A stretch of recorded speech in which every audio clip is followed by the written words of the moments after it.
Hello বন্ধুরা, কেমন আছো তোমরা সবাই? আশা করি সকলেই খুব ভালো আছো। তোমাদের ভালোবাসা নিয়ে শুরু করলাম আজকে নতুন আরেকটি ভিডিও। আর এটা কী বলো তো, দেখে তো বুঝতেই পারছো, দুধ। আর তোমাদের ঈশান সোনা বেশ কিছুদিন ধরে বায়না করছে একটু আইসক্রিম বানিয়ে ওকে যেন আমি খাওয়াই। সবার মা সবাইকে আইসক্রিম বানিয়ে খাওয়াই, আমি খালি ওকে কখনো আইসক্রিম বানিয়ে খাওয়াই না। তো সেই কারণে এখন ওর বাবা দুধ নিয়ে এসেছে। আর আমাদের বাড়িতে তো, কলকাতার বাড়িতে তো ফ্রিজ নেই। আর আমি তো যেহেতু এখন ঘুরতে এসেছি, এখানে ফ্রিজ আছে, তো সেই কারণে ভাবলাম তো ঈশানকে একটু ঘরোয়া পদ্ধতিতে আইসক্রিম বানিয়ে খাওয়াই। তো বাড়ি চলে গেলে তখন তো আর ওকে বানিয়ে খাওয়াতে পারবো না। সেই কারণে এখানে দুধ নিয়ে এসছে 500 গ্রাম। আমি যেহেতু প্রথমবার বানাচ্ছি তাই অল্পই নিয়ে এসেছি। দুধটা ভালো করে জ্বালিয়ে নিচ্ছে, আর এদিকে আমি একটু চিনি জাল দিয়ে ক্যারামেল করে নেব।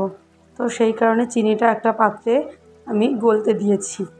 ভালো করে গলে গেলে পরে একটু ভালো করে জাল দিয়ে নিলে লাল লাল হয়ে আসলেই ক্যারামেলটা তৈরি হয়ে যাবে। এটা অপশনাল, এটা তোমরা না চাইলে নাই দিতে পারো। তো আইসক্রিম আমি যেহেতু প্রথমবার বানাচ্ছি, তো অল্প অল্প করেই সব কিছু বানাচ্ছি। যদি সাকসেস হয় তাহলে এরপরে আবারও বানিয়ে খাওয়াবো ঈশানকে।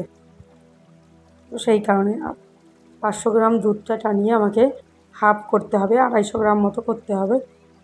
তো এখানে দেখো চিনিটা না আস্তে আস্তে গলছে, তো চিনিটা ভালো করে গলে গেলে আবার আসছি। চিনিটা দেখো ক্যারামেল তৈরি হয়ে গেছে, আর বেশ কিছুটা চিনি এখনও পর্যন্ত গলেনি। তো আমি আর এগুলো গলাবো না, দুধের মধ্যে দিয়ে আবার একটু ভালো করে জাল দিয়ে নেব। তো দুধটা একটু ঠান্ডা করে নিয়েছি, এবার আমি এর মধ্যে ক্যারামেলটা দিয়ে আবার একটু জাল দিয়ে নেব। তো দাঁড়াও, ক্যারামেলটা আমি দিয়ে নিই। আর ঈশান সোনা একটু ফোনে দেখেছিল রিমিল্ক দিয়ে একটা দিদিভাই আইসক্রিম বানিয়েছে, তো ওকে বললো, ও আমাকে বলছে ওটা ওকে বানিয়ে খাওয়াতে। তো 20 টাকার একটা প্যাকেট নিয়ে আসতে বলেছিলাম ক্যাডবেরির, কিন্তু ওর বাবা 20 টাকারটা পায়নি, তাই 10 টাকার করে দুটো নিয়ে এসছে। তাই আমি 10 টাকারটার মধ্যেই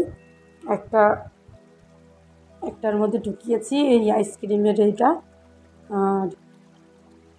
আর একটা এই আইসক্রিমটার মধ্যে আমরা দিয়ে বানাবো, যাতে করে আইসক্রিমটা একটু ক্যাডবেরি টাইপের হয়।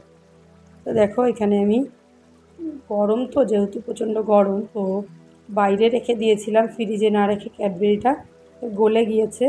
এবার আমি চামচে, যেহেতু প্যাকেটটা অনেকটাই ছোট, চামচের সাহায্যে আমি একটু একটু করে দুধটা দিয়ে দেবো। তারপরে চামচ দিয়ে ভালো করে গুলিয়ে নিয়ে তারপরে আমি ফ্রিজে রেখে দেবো।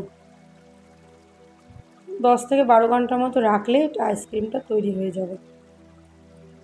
আর আইসক্রিমের একটা পাউডার আছে, ওটা দিলে আইসক্রিমটা আরও ভালো হয়, কিন্তু আমি আইসক্রিমের ওই পাউডারটা আমাদের এখানে অনেক খুঁজেছি, পাইনি। তো ওইটা আমার তৈরি হয়ে গেছে। আর একটা দেখো ক্যাডবেরি ঈশান দুধটার মধ্যে দিয়ে দিয়েছে, আর ওইটা নিয়ে আমি চলে এসেছি একদম সরাসরি ফ্রিজে। আর তোমাদের সাথে এর আগে শেয়ার করেছিলাম তরমুজের ভিডিও, ওটা হাফ খাওয়া হয়েছে আর হাফটা ফ্রিজে রাখা। আর বন্ধুরা অনেক সুন্দর সুন্দর ভিডিও করেছি। তো ওই দেখো পাশে আর একটা রেখে দিয়েছি তরমুজের আইসক্রিম বানানোর জন্য। আর অনেক সুন্দর সুন্দর ভিডিও করেছি, যেহেতু এডিট করে সমস্ত রেকর্ড করে সমস্ত কাজবাজ করে টাইম করে পারছি না, তাই জন্য তোমাদের সাথে সব ভিডিও শেয়ার করতে পারছি না। তো আস্তে আস্তে টাইম করে আমি ভিডিও শেয়ার করছি। আর এদিকে দেখো ঈশান আইসক্রিম খেয়েছিল, সেই বাটিগুলোর মধ্যে আমি ওটা ধুয়ে রেখেছি, ওর মধ্যেই আবার ঈশানের জন্য এই আইসক্রিমের এইগুলো আমি দিয়ে বসিয়ে দিলাম। আর উপর থেকে একটু কাজু বাদাম আর কিশমিশ আমি গোটাই দিয়ে দিয়েছি, আর টুকরো টুকরো করে দেইনি, যেহেতু ঈশান কাজু বাদাম কিশমিশ খায় না, তাই আমি গোটা গোটা দিয়েছি, যাতে করে ওটা দেখতে ভালো লাগে। আর ও যদি না খায়, ওপর থেকে আমি তুলে রেখে দিতে পারবো। তো সেই কারণে আর মুখে পড়লে না একদমই খাবে না। তো আমি দুটো করেছি, 250 গ্রাম দিয়ে দুটো হয়েছে। দুটো আমি এখন ফ্রিজের মধ্যে রেখে দেব। তারপর এই যে দেখো তরমুজের ওটা আমি বানিয়েছিলাম, প্রায় হয়ে আসছে। আর ঢাকনাটা ঈশান খুলে নিয়ে চলে গেছে। এইবার আবার ঢেকে রাখবো ওটাকে। আর এই দুটো এখন ঢুকিয়ে রাখছি 10-12 ঘন্টা পরে আবার বের করে নেব, দেখব কেমন হয়। ঈশান তো ব্যস্ত হয়ে পড়েছে বারবার করে যে কখন আইসক্রিম খাবে, ভীষণ খুশি। অনেকবার জিজ্ঞাসা করেছে, বারবার ফ্রিজের কাছে আসছে যে আইসক্রিমটা কখন হবে আর ও কখন খাবে, সেই কারণে। আর এটাকে এখন আমি ঢেকে রাখবো ঢাকনা নিয়ে এসে। তো দেখতে থাকো বন্ধুরা। এই দেখো ঈশান চলে এসেছে পরের দিন সকালে। দেখো এখন ফ্রিজ থেকে ঈশান নিজেই বের করে নিচ্ছে, আর আমি একটু বের করে দিচ্ছি যেহেতু অনেকটাই ঠান্ডা। আর ঈশান এতবার বলেছে আমাকে, আমার আর ভালো লাগছিল না, আরও বেশিক্ষণ রাখলে হয়তো আরও একটু বেশি ভালো হতো, কিন্তু বেশিক্ষণ ঈশানের জন্য রাখতে পারিনি। আগের দিন রাত 8টার মধ্যে, 8টা সাড়ে 8টার মধ্যে রেখেছিলাম, আর পরের দিন 11:30 না 12টার দিকে আমি বের করেছি। তো আইসক্রিমটার ফাইনাল লুক হয়েছে এরকম। আর এইভাবে বাচ্চাদের বানিয়ে খাওয়াতেই পারো, কারণ ঘরের তৈরি খাবার সব সময় আলাদাই হয়, কিন্তু বাইরের কেনা খাবারটা যতটুকু সুন্দর দেখতে হয় কিন্তু খেতে ততটাই ক্ষতি খেলে পরে।